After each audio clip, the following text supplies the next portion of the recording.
Imagine a gray, bone-chilling London dawn, when the fog from the Thames shrouds the Kensington district in a thick, sticky blanket, turning the outlines of houses into ghostly silhouettes. The year is 1994, and we are standing by the high, impenetrable brick walls of the Garden Lodge mansion, a fortress that once protected the brightest star on the planet from the outside world, but has now turned into a silent tomb. At this early hour, as the city only begins to rub its eyes, the massive gates of the estate begin to open slowly, with a barely audible electric hum. Do you expect to see a motorcade of black limousines, security with walkie-talkies, or perhaps a crowd of weeping fans? Nothing of the sort. A single woman emerges from the gates. She is dressed in an inconspicuous coat, with a simple scarf on her head hiding her face, and her gait lacks the confidence inherent to the mistress of a multi-million-pound estate.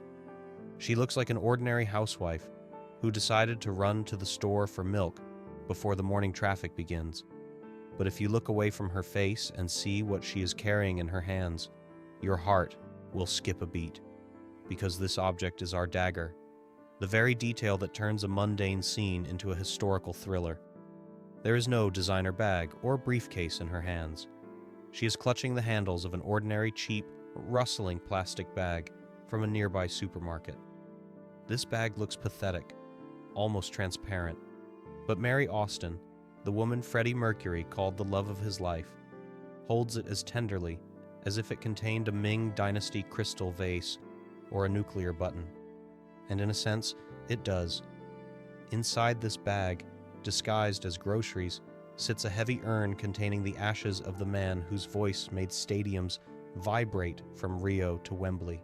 Freddie Mercury, the king, the legend, the god of rock, is leaving his home forever right now, but he does so not to the thunder of applause, but in a plastic bag, stolen from the world by the only woman he ever trusted. Ask yourself, why? Why this cheap camouflage? Why this spy game 2 years after his official death? To understand this level of paranoia, we need to rewind the tape to those dark days of 1991, when Freddie, already bedridden, watched the news on television. In one of the broadcasts, a story flashed by that made the dying musician turn cold with horror. Vandals in Switzerland had dug up the grave of the great Charlie Chaplin and stolen the coffin with his body to demand a ransom from the family. For Freddie, who had been obsessed with controlling his image all his life, this became a trigger. He imagined mad fans tearing up his grave for souvenirs, tabloids publishing photos of his bones, his posthumous piece turning into a freak show. "I don't want to be dug up," he whispered to Mary, squeezing her hand with his weakening palm. "I want to disappear. I want no one. Do you hear me? No one but you to know where I am." This was not just a wish, it was a command, a testament, a blood oath. And Mary Austin, this fragile woman, took upon her shoulders a burden that would have broken anyone else. Do you think Freddie was buried or cremated immediately after the farewell? That is the lie the whole world believes. The truth that overturns the mind is that the urn with his ashes did not leave Garden Lodge in 1991. It returned home. Imagine this scene, which sends shivers down the spine. For 2 long years, while fans brought flowers to the walls of the mansion and journalists built theories, Freddie's ashes stood in his own bedroom. Mary lived with him under the same roof. She would enter that room. She would talk to the urn. She kept this secret from his parents, from Brian May, from Roger Taylor.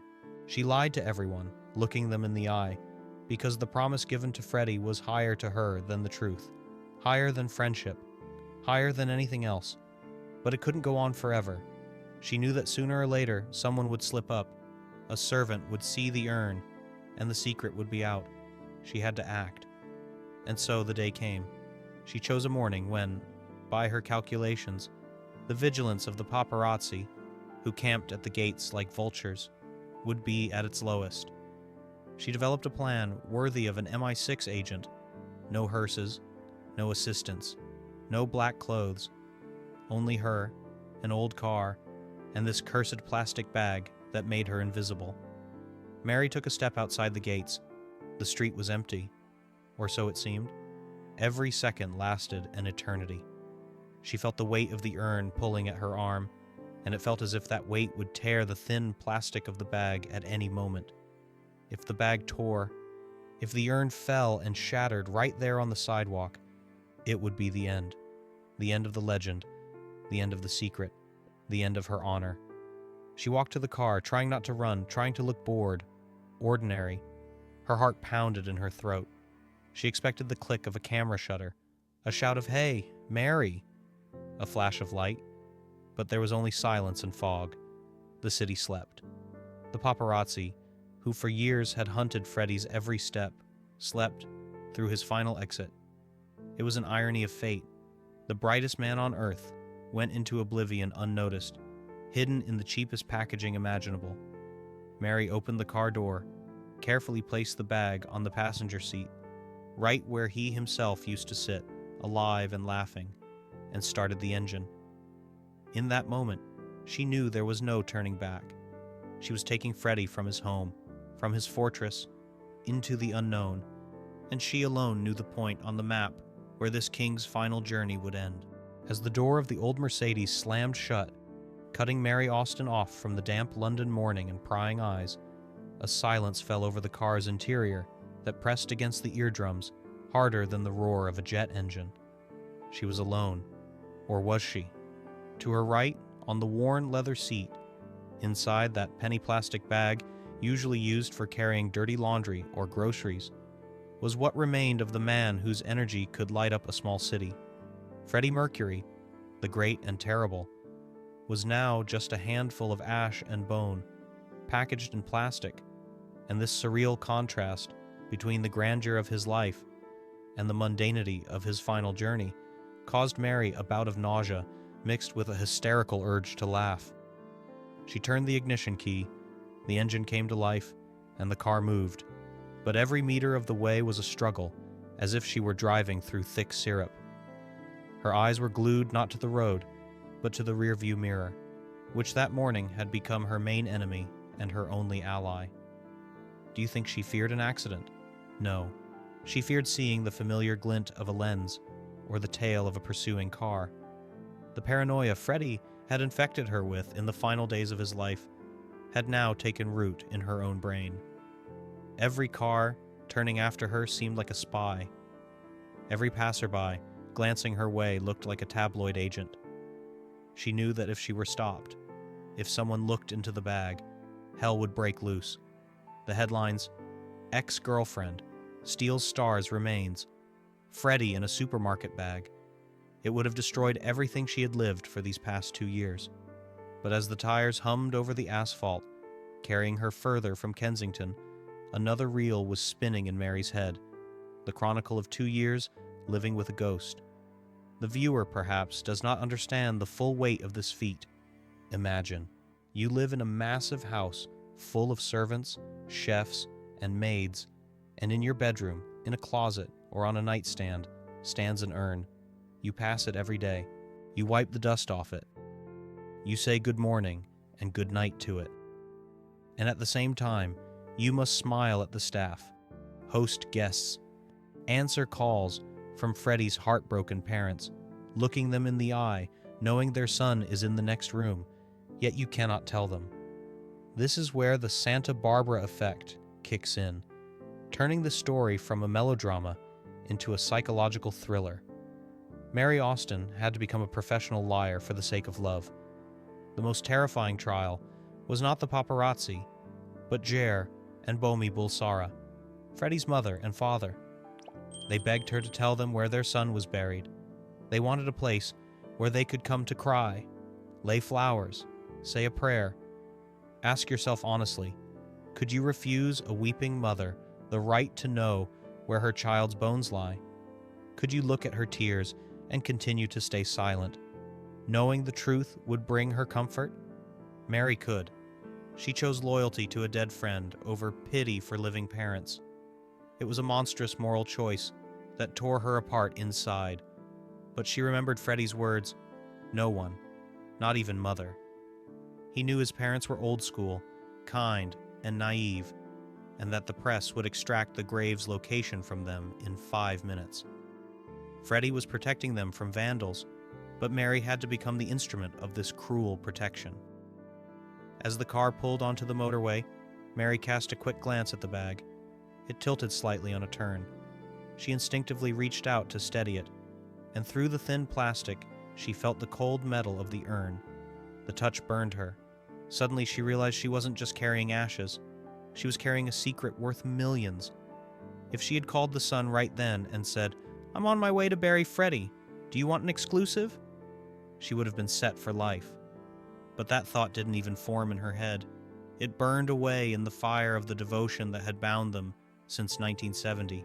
Freddie left her the house, the money, and the copyrights. But this bag was his greatest gift and his heaviest curse. He gave her his death. He entrusted her with what he did not entrust to any of his numerous lovers. Not Jim Hutton, who was with him until the end, nor his bandmates and Queen.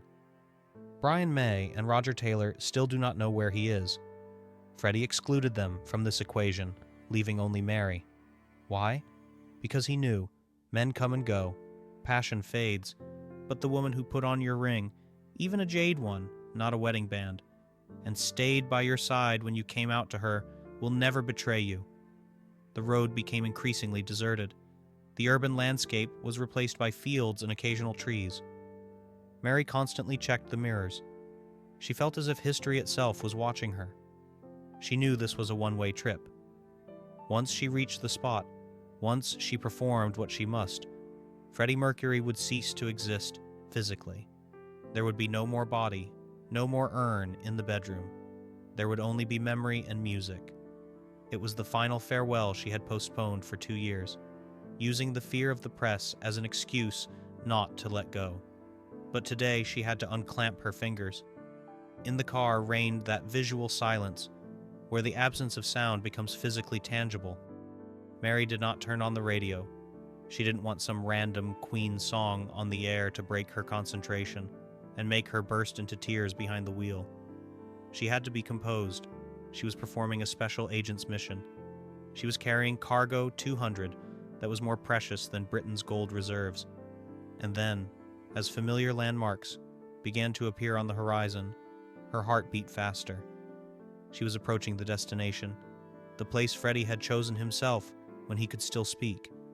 It was a place connected to their past, to moments when they were happy and carefree, before AIDS, before fame, before the world went mad. But what was this place? A cemetery? A garden? A lake?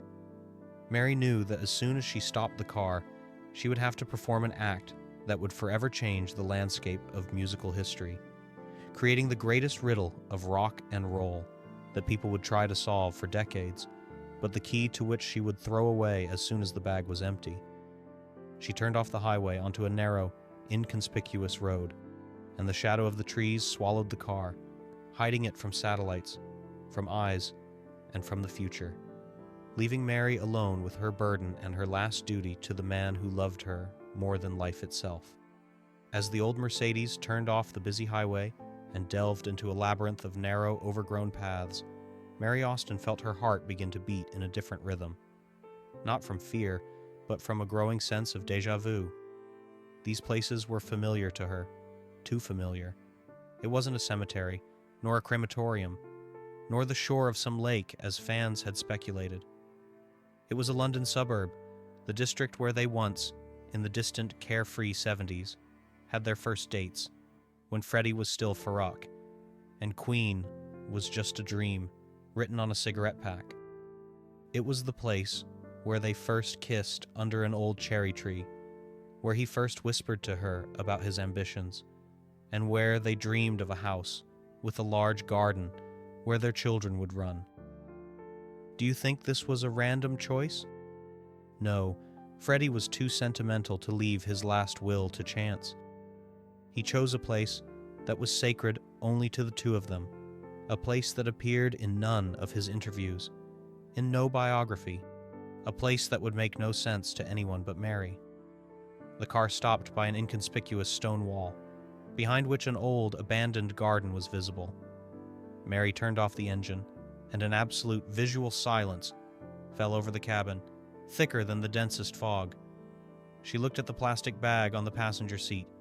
It lay there like a living being, awaiting its fate.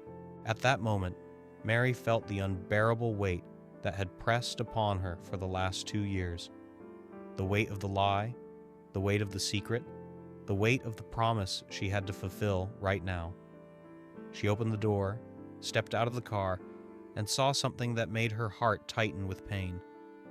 On the wall, just above her head, hung an old, rusty, almost indistinguishable poster, an advertisement for their first Queen concert in a small club in Ealing.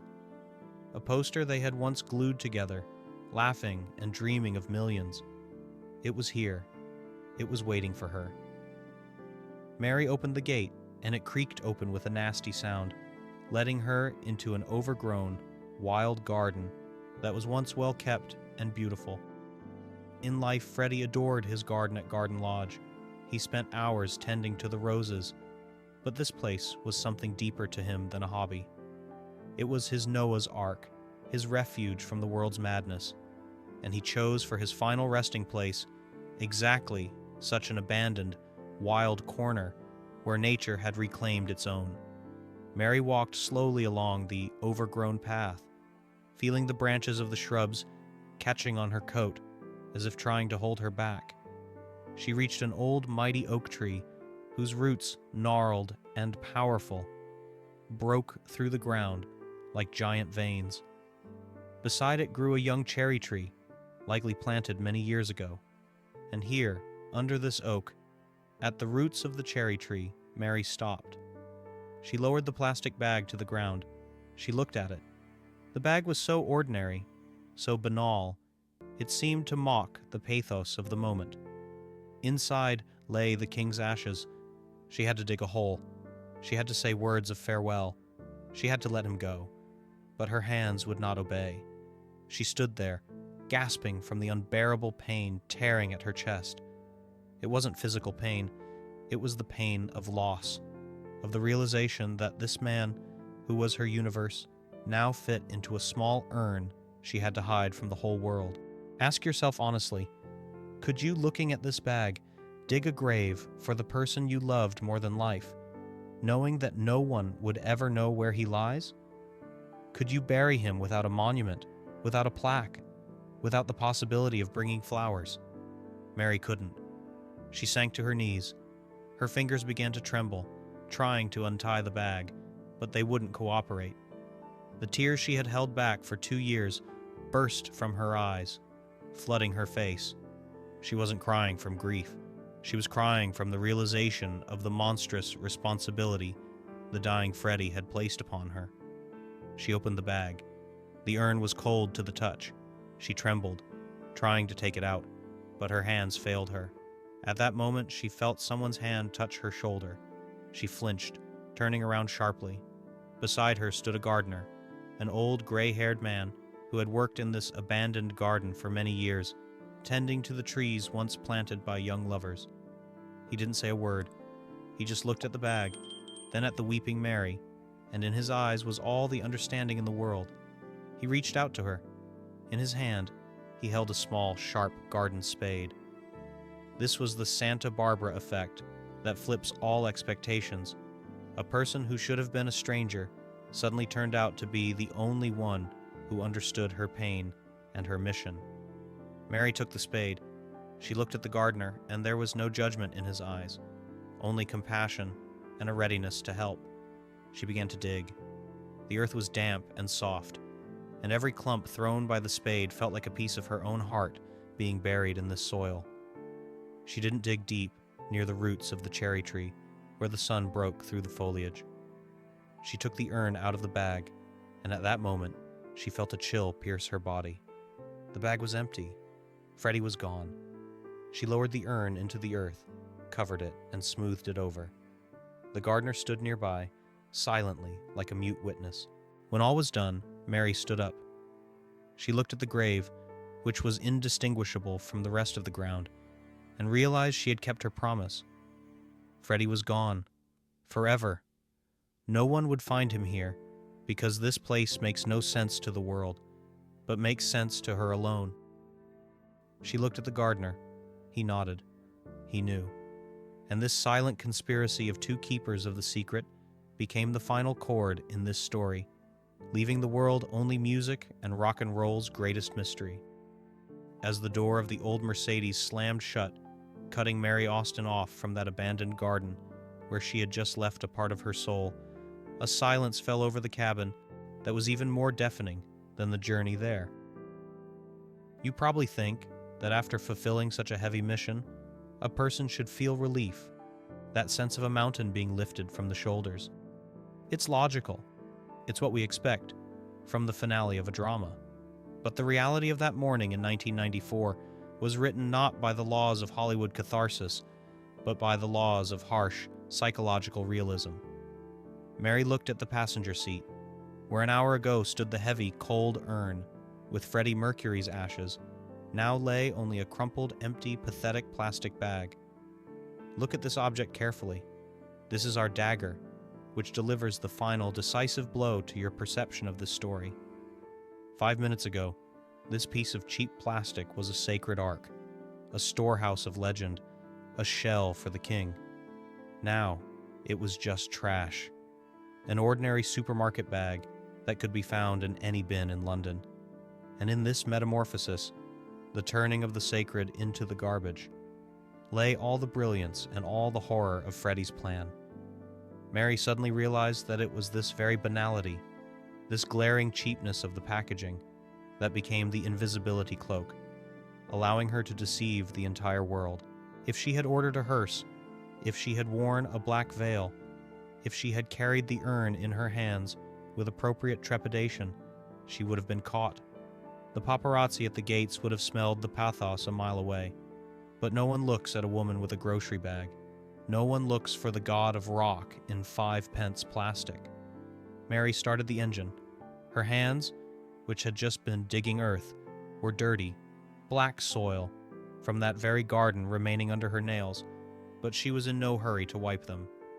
She drove back to London, to Kensington, and with every mile bringing her closer to Garden Lodge, a puzzle Freddie had started assembling while still alive came together in her head. Do you think he was just afraid of vandals? Do you think he was a paranoid man who had watched too much news about Charlie Chaplin? That is only the surface layer of the truth. This is where the intellectual orgasm kicks in, flipping everything on its head. Freddie Mercury didn't just want to protect his bones. He wanted to become a myth. He understood that a grave is an anchor. A grave ties a person to the earth, to a specific point on the map, to dates of birth and death. A grave makes you mortal. People come, lay flowers, take photos, and leave with a sense of closure. Here lies Freddie. He is dead. But if there is no grave, if no one knows where you are, then you are everywhere. You dissolve into the air, into the music, into the ether. Mary drove through the gates of Garden Lodge. The security opened them without even glancing at the back seat. She got out of the car, clutching the empty bag in her hand. She went into the house, where she was met by the staff. "How was the procedure, Miss Austin?" someone asked, referring to a fictional visit to a beautician. And Mary, looking them in the eye, uttered the lie that had now become her second nature. "Wonderful. I feel renewed." She went up to Freddie's bedroom, to where the urn had stood on the table for 2 years. Now it was empty. That emptiness hit her eyes harder than a bright light. The viewer feels a chill down the spine at this moment. Mary approached the fireplace. She held that very bag in her hands. She could have kept it as a relic, as the last thing that touched Freddie's ashes. But she knew Freddie wouldn't have approved. He hated fetishism. She crumpled the bag and threw it into the wastebasket, just like that, without ceremony. It was the final act of magic. The evidence destroyed, the witness silent, the body gone. The moment the plastic touched the bottom of the bin, the story of Freddie the man ended, and the story of Freddie the ghost began. Mary Austin was left alone in a massive house, the keeper of a secret that would drive millions of people mad for the next 30 years. Fans would look for him in Kensal Green Cemetery, where a mysterious plaque with the name Farrokh Bulsara would once appear and disappear. They would dive into Lake Geneva. They would dig through archives in Zanzibar. But no one would ever think to look in an abandoned garden in a London suburb, under the roots of an old cherry tree, because the place is too simple, too quiet, and too personal for a superstar. Freddie outsmarted everyone. He made the world look for a black cat in a dark room that isn't there. And Mary, standing by the window and looking at the gray London rain, realized her mission was accomplished. She gave him the peace he begged for, but the price of that peace is her own eternal silence. She became a living tomb, the only person on earth who knows the coordinates of the point where the earthly life of the greatest showman ended. And as she looked at the empty table, she almost heard his laughter, that same booming, daring laughter that said, "Well, darling, we did them. The show goes on, but now, without me." Today, if you walk down the quiet, cobbled Logan Place in the elite Kensington district, you will see a wall that has become perhaps the strangest and most tragic monument in the history of modern music. This high brick fence surrounding the Garden Lodge mansion is covered in layers of plexiglass, protecting the bricks from thousands of inscriptions, drawings, and letters left by fans from all over the world. People fly from Japan, Argentina, Russia, spending their last money just to stand by this wall, touch it with their palm, and cry. But if you look into their eyes, you see not only grief and love. You see a burning, soul-corroding disappointment mixed with a quiet rage. Why? Because they know. They are standing at an empty shell. They bring flowers to the house where he lived, but they cannot bring flowers to where he is. And the culprit of this emptiness, the architect of this global, frustrating ignorance, is a fragile woman who perhaps right now is watching them from a second-floor window, the curtains drawn tight. Mary Austin, a name that evokes a polar storm of emotions in Queen fans, from sacred worship to black hatred. In the past 30 years, the world has turned into a global village where it is impossible to hide anything. We know what presidents ate for breakfast. We see the private correspondence of stars. Hackers breach the Pentagon. But this woman performed the impossible. She kept a secret in an age where secrets no longer exist. Do you think they didn't try to break her? Oh, it was a true siege. Journalists offered her checks with 6 zeros for a single word, for one coordinate on the map. Private detectives followed her, dug through crematorium archives, bribed gardeners. Fans built insane theories, turning the search for Freddie's grave into a Da Vinci Code quest. Remember the story about Kensal Green Cemetery? That was the moment when it seemed the dam had burst. In 2013, a modest bronze plaque was suddenly discovered there. On it was engraved the name Farrokh Bulsara. The dates of birth and death matched. Below was a signature, "In loving memory, M." The world exploded. Newspapers came out with headlines, "Freddie is found." Fans rushed there in droves. It seemed the secret was out, and Mary had finally given in. But here the Santa Barbara effect kicks in, making this story endless. As soon as the noise reached its peak, the plaque vanished. It was taken down, stolen, removed by caretakers, or was it Mary herself, who, like a ghost, came at night to take the last piece of evidence and plunge the world back into the darkness of ignorance? She never confirmed it was her. She simply said, "He is not there." And that phrase sounded like a slap in the face to everyone who thought they had solved her riddle. Ask yourself honestly, what is it like to live with such a burden? What is it like to be the keeper of the flame, knowing that millions of people consider you the jailer of their idol? Mary Austin grew old in that house, among the furniture Freddie chose, among his collections of Japanese art, among the echoes of his parties. She married, divorced, raised children, But Freddie's shadow never left her. That same plastic bag she threw in the bin in 1994 became a symbol of her sacrifice. She threw away the possibility of being understood. She threw away the possibility of sharing her grief with the world. She chose the loneliness of the secret keeper because she knew, if she spoke, if she pointed to that spot under the cherry tree in the abandoned garden, the magic would vanish. Here we come to the main paradox, to that intellectual orgasm that justifies everything. Freddie feared his grave would be desecrated, but Mary, by hiding him, did something more than just protect him from vandals. She gave him omnipresence. If a person has no grave, they are not finally dead. They are dissolved in the air. They become an idea, a sound, a light. Freddie Mercury does not lie under a specific stone in a specific city. He sounds in every radio receiver. He lives in every stadium anthem. He is reborn every time someone presses play. The absence of a physical resting place turned the entire planet into his memorial. Mary Austin, who is cursed for her cruelty, actually performed an act of supreme mercy. She did not let death lock Freddie into the ground. She left him free. But this freedom has a bitter aftertaste for those left on Earth. We humans are material beings. We need a stone to place our hand upon. We need a coordinate point to direct our grief. And Mary deprived us of that right. She monopolized Freddie, keeping him only for herself, fulfilling the will of a dying man who was an egoist until his last breath.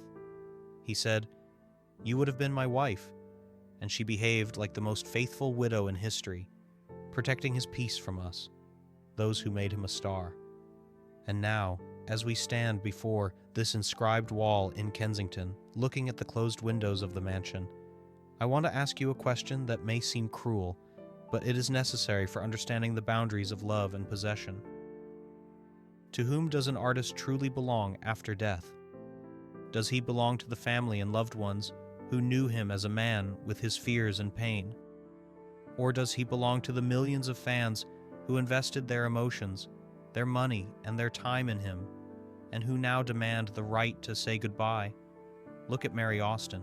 Who is she in your eyes?